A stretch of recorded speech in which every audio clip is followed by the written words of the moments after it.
Let's turn together to Proverbs chapter 18.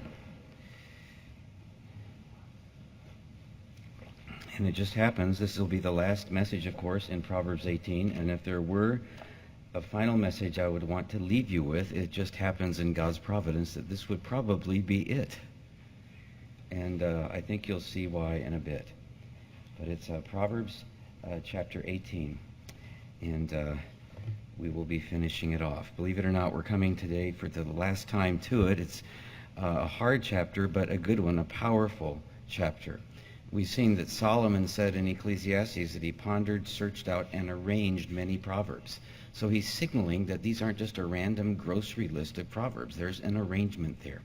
And we've seen that indeed each chapter is kind of thematic. There are all these incredible flashes of insight, but then there are these constellations that stand out of instruction on different themes or topics.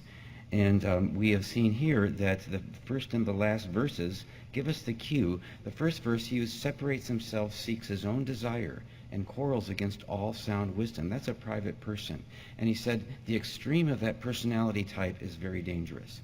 And then in the last verse, verse 24, he says, a man of many friends comes to ruin. That's a public person. And the extreme of that personality type is very dangerous. And so these two types that are fore and aft in the chapter helped us to organize kind of the database of the chapter. Many verses relate directly or indirectly to those two overall ideas. And so today we're going to look at the remedy for both extremes of these types, these perilous personality poles. And all of us can flip into the extreme of who we are, to be overly private, overly public, or whatever. We've seen so far pitfalls of the public life and then pitfalls of the private life. We've seen this happens when we allow our weaknesses to run unchecked, and so we have these perilous personality poles. But having looked at the pitfalls, now it's time to look at the issue of prevention, and that is the prevention of the polarized life. Now, we've mentioned several preventive measures over the last several weeks, but Solomon himself prescribes one in this chapter that I'd like to focus on today to conclude this series. In many ways, it gets to the root of the issue, because though the socialite and the solitaire are moving in opposite directions, it's often for the same reason.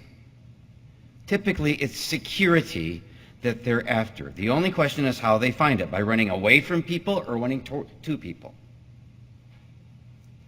By avoiding them on one hand, or clinging to them, or maybe controlling them too much on the other hand. But whoever you are, the solution, the prescription against the polarized life, the prevention that will maintain your balance, whatever your personality happens to be, is in the pursuit of God, we're going to see tonight.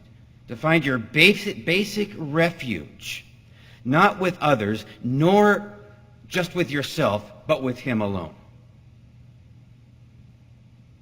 Neither by running away from people or to them, but rather, and here it is, Proverbs 18:10, by realizing what it means that the name of the Lord is a strong tower. The righteous runs into it and is safe. That's where we'll end up today. But you can't get there from here, as someone told me when I was asking for directions once when we first got to Vermont.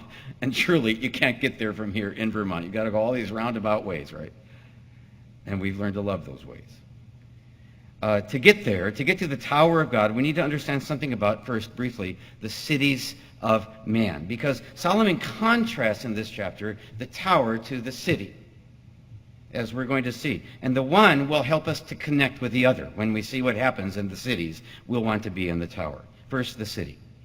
To give you an overview before we jump in, the city is the place where we find safety in numbers or safety in solitude.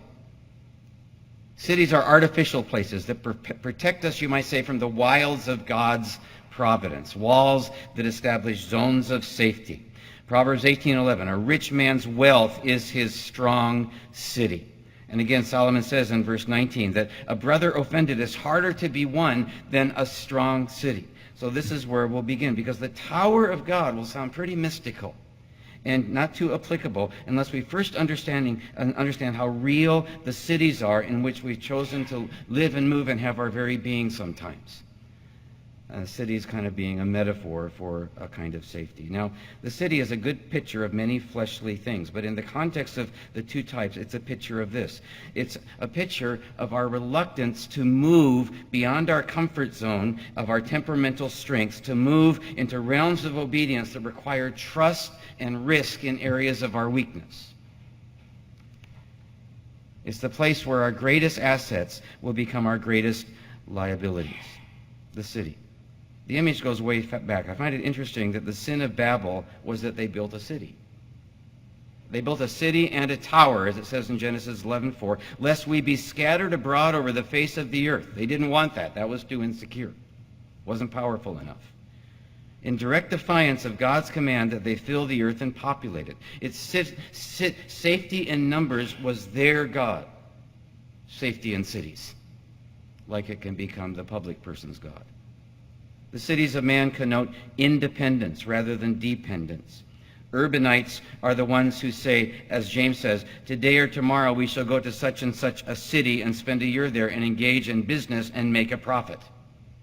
That's what's going to happen. Now, farmers would never be that presumptuous. Cities make you that way. They make you that way in a lot of ways. Now, really, all along in this series, we've been exploring the cities of man. We don't have time to get into it tonight, but comfort zones where we feel secure that become perilous personality poles. The hermit is secure if he's in withdrawal. The socialite is secure when he's in company or in control or just in with the in people. Both are safe ends, selfish ends by different means. The private person says, I'm not going to give you a chance to dislike me, so see you later. That's what I did for years. Public person says, I'm going to make you like me, so stick around. Some of us need new friends because we've never had old friends. We're wrapped up in the city, the coffin of our selfishness. Others need new friends because in their cities, they're cannibals who have devoured all their old friends. So all along, in some ways, we've been exploring this and our need to break out of those. And we don't have time tonight, but let's turn then from the cities of man to the tower of God.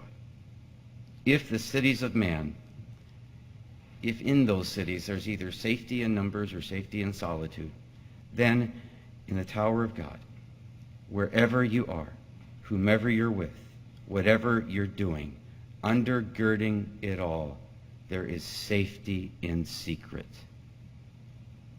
And it's a beauteous thing. It's a miraculous thing. Safety in secret, because the name of the Lord is a strong tower. The righteous run into it and are safe. It's in secret. How so? Well, to begin with, let's put it in context, because it's in contrast to many other things. And especially to the city. The rich man's wealth is his strong city. It's like a high wall in his own imagination. Again, he's addressing the issue of security and where you find it. Will it be in the city or the tower? The answer to that question will depend on a good degree on what you're expecting to see. Because these two verses are kind of in sharp relief. What you can see and feel on one hand and what you can only know by faith in secret on the other. A rich man's wealth is his strong city, like a high wall in his own imagination. That is, the cities of man are visible but imaginary. Fleeting. The tower of God, on the other hand, is invisible, in secret, but real. Takes faith, not sight. Now, this only stands to reason as we move back to verse 10, the key verse, and unpack it word by word. The name of the Lord is a strong tower. And of course, a name is, you can't see a name. It's only heard. It's only spoken. God is heard but not seen through his name. He makes himself audible through his name but not visible. He stays in inapproachable light, as Paul said, but still, through the veil, he speaks.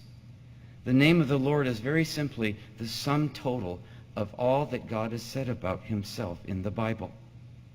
It's shorthand for all that he's revealed about himself.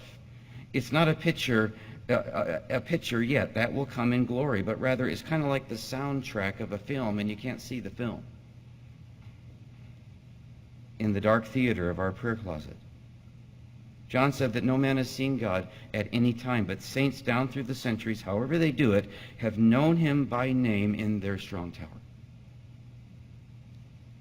So to begin with, this is obviously quite a contrast that Solomon's drawing here in Proverbs 18, verse 10 and 11, between the tower and the city, between the visible but imaginary and the invisible but real.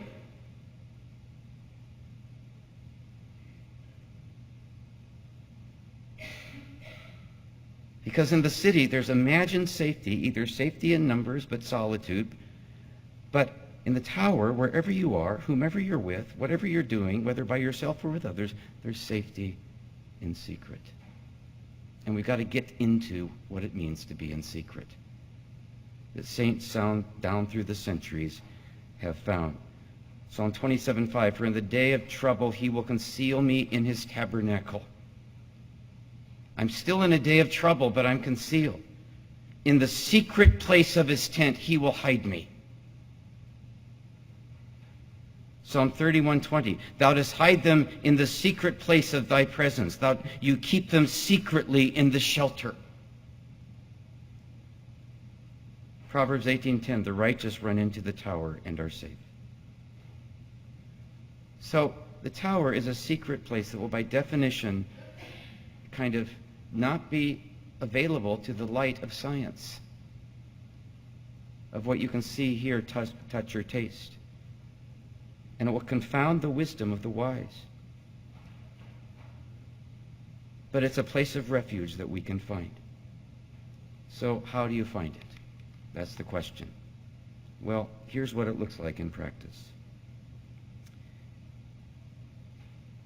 Here's how it happened to me once.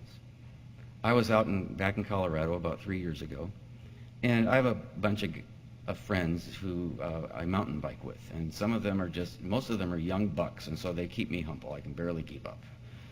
A couple of them are older, my age, and so that makes it a little easier. But we had decided to do Monarch Pass, which is way above timberline, to the west of Dillon, and so we spent the night in a cabin, and the break of dawn we get up and go way up above timberline to Monarch Pass, and it's an out and back of 20 miles, so 10 miles out, 10 miles back, and it was perfectly clear skies, and they'd checked the weather, no problem.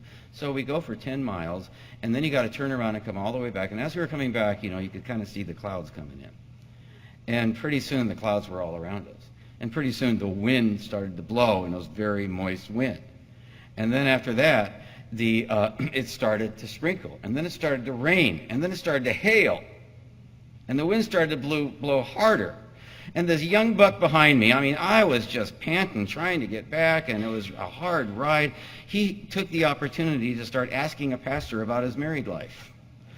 And so here I am, sucking air through a straw, and he's jabbering away behind me, asking me all these questions, and it feels like our life is in our hands. And then the lightning starts. He says, oh, by the way, Brian, if you feel your hairs stand up on end, you've got 3 seconds to tuck and roll before you get hit.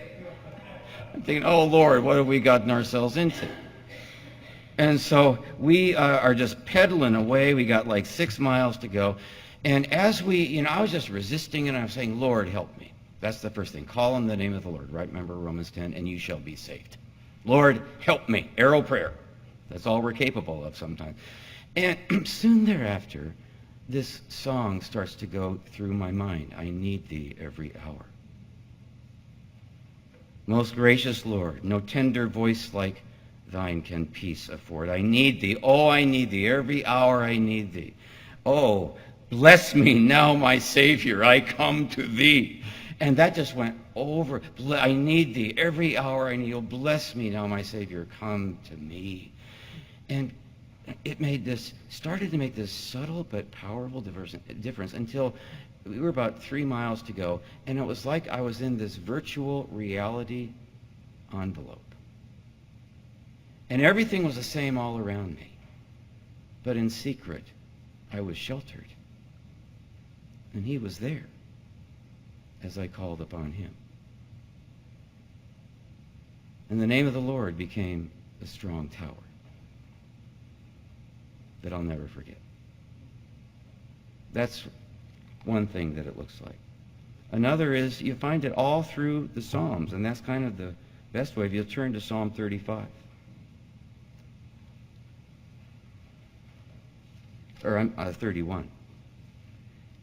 When you can't do it yourself, and you all know this, you piggyback on the psalm and you can find shelter in the Lord, because the psalmist is finding shelter in his own affliction.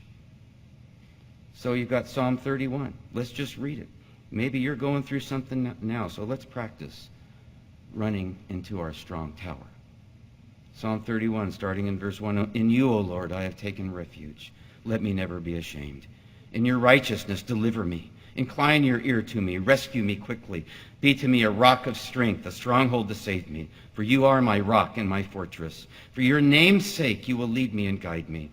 You will pull me out of the net which they have secretly laid for me. For you are my strength. Into your hand I commit my spirit. Down to verse 14. But as for me, I trust in you, O Lord. He probably wasn't trusting, but he professed it, and it came. I say, you are my God. My times are in your hands. Deliver me from the hand of my enemies and from those who persecute me. Make your face to shine upon your servant. Save me in your loving kindness. Let me not put to shame, O Lord, for I call upon you. Let the wicked be put to shame. Let them be silent in Sheol. And he's getting some stuff off his chest now, which is good. You can do it with God, not with people, right? Let the lying lips be mute, which speak arrogantly against the righteous, with pride and contempt. How great is your goodness, which you have stored up for those who fear you, which you have wrought for those who take refuge in you before the sons of men. You hide them in the secret place of your presence. He's in the secret place of his presence right now. From the conspiracies of men. You keep them secretly in a shelter from the strife of tongues or from the strife of storms. Blessed be the Lord, for he has made marvelous his loving kindnesses to me in a besieged city. Now he's looking back to stir up his faith for the present situation. He's looking at what he did in the past. As for me, I said in my alarm, I am cut off from before your eyes. Nevertheless, you heard the voice of my supplications when I cried to you. And you can do it again. Oh, love the Lord, all you, his godly ones. And so now he's in the virtual reality of the tower. His spirit is at peace. For the Lord preserves the faithful and fully recompenses the proud doer. Be strong and let your heart take courage, just like has happened to me here. All you who hope in the Lord. The name of the Lord is indeed a strong tower. The righteous run into it and are saved. What does it look like? My mother was one who knew how to do this better than anyone I have ever met. Having been twice widowed, she had an instinct for finding the safety of the tower wherever she was. And you entered into his presence just by being with her sometimes. Whatever she was feeling, she ran there day and night. She was so well conditioned that she could get there from almost anywhere, even to her older years, no matter how far from it she might have felt. Many are using her 31 Days of Praise, a book that has sold over 4 million copies, because this is something that people are thirsty for today and that we need more than ever. Let me just read to you day one. Here's another way you can piggyback on this. My heart rejoices in you, Lord, for you are my strong shelter in times of trouble and danger and stress, my hiding place to whom I may continually resort, my Father who lovingly provides for me, my shepherd who guides and protects me, my champion who upholds my cause as his child and defends my highest interests, my bridegroom who delights in me, my God who is mighty to save, who rests in his love for me and rejoices over me with singing, with shouts of joy. You are my inheritance, my share in life, the one who satisfies my longing soul and fills my hungry soul with goodness. I praise you for your love and your wisdom. You are too wise to ever make a mistake, too loving to ever do anything unkind. You act on my behalf, accomplishing what concerns me and fulfilling your purpose for me as I call on you. Thank you that you love me deeply and tenderly. You are compassionate and gracious, full of loving kindness, ready to forgive, patiently considerate, and generous beyond imagining. You desire my love and rejoice to do good things for me. You delight to give me the desires of my heart as I delight myself in you. How precious is your love to me, O God. I sing for joy as I take refuge in the shadow of your wings. And then she closes with a verse. He who dwells in the shelter of the Most High will abide in the shadow of the Almighty. I will say to the Lord, my refuge and my fortress, my God, in whom I trust. The name of the Lord is secret. You can't see it. It's foolishness to the world, but it is a strong tower. And the righteous, by faith, run into it and are safe. There's so many ways of doing this, so many ways of looking at it. Really, finding refuge in him, to put it as simply as possible, is all about the Word and prayer.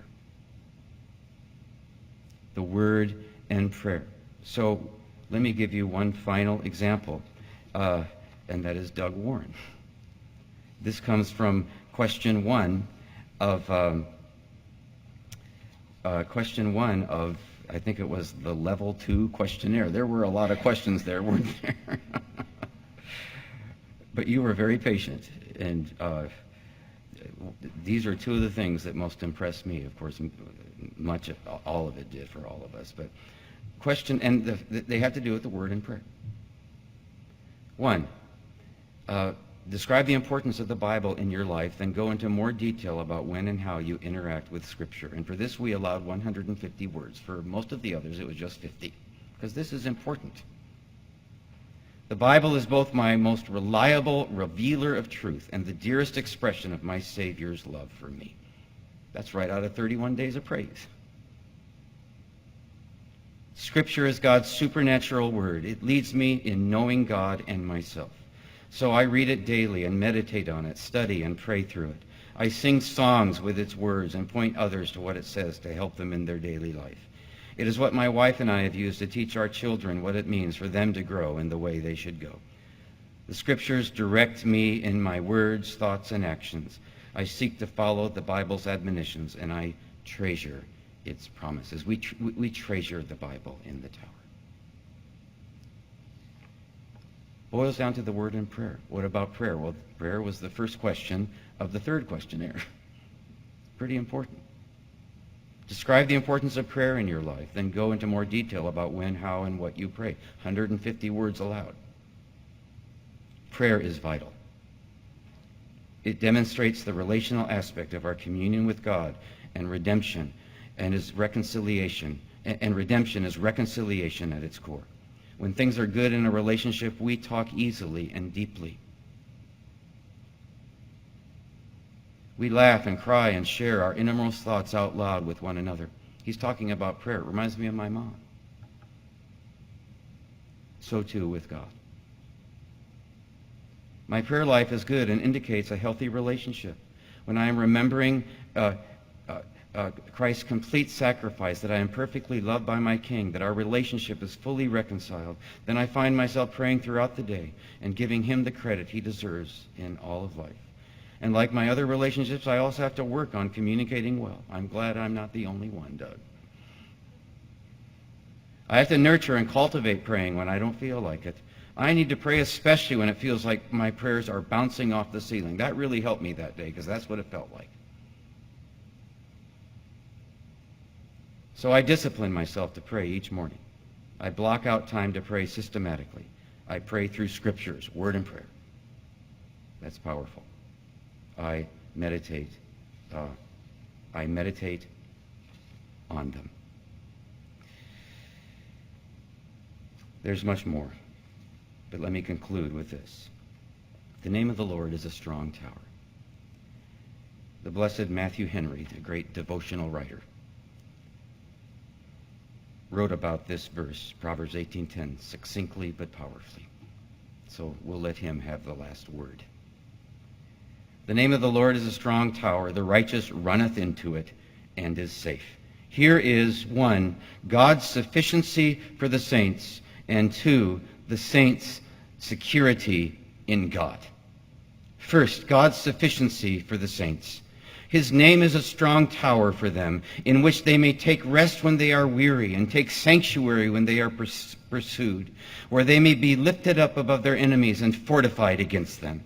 There is enough in God and in the discoveries which he has made of himself to us to make us easy at all times. The wealth laid up for us in this tower is enough to enrich them, to be a continual feast and a continuing treasure to them. The strength of this tower is enough to protect them. The name of the Lord is all that whereby he has made himself known as God and our God, not only his titles and attributes, but his covenant and all the promises of it. These make up a tower, a strong tower, impenetrable, impregnable for all God's people. 2, the saints' security in God. It is a strong tower to those who know how to make use of it as such. The righteous, by faith and prayer, devotion toward God, and dependence on him, run into it as their city of refuge. Having made sure their interest in God's name, they take comfort and benefit of it. They go out of it themselves, retire from the world, live above, dwell in God, and God in them, and so they are safe. They think themselves so, and they shall find themselves so. The name of the Lord is a strong tower. The righteous run into it and are safe. So, which will it be? Safety in numbers, safety in solitude, or safety in secret?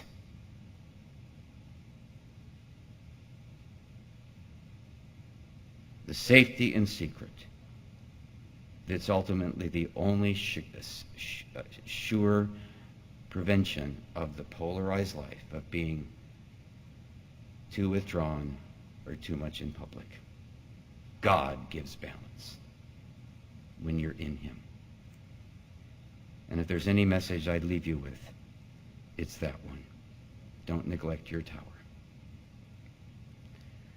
My prayer for all of you, in fact, Julian, my prayer is the same as Christ's prayer in John 17.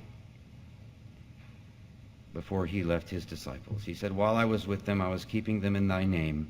I was keeping them in thy name, which thou hast given me, and I am no more in the world, and yet they themselves are in the world. Holy Father, he prayed, keep them in thy name.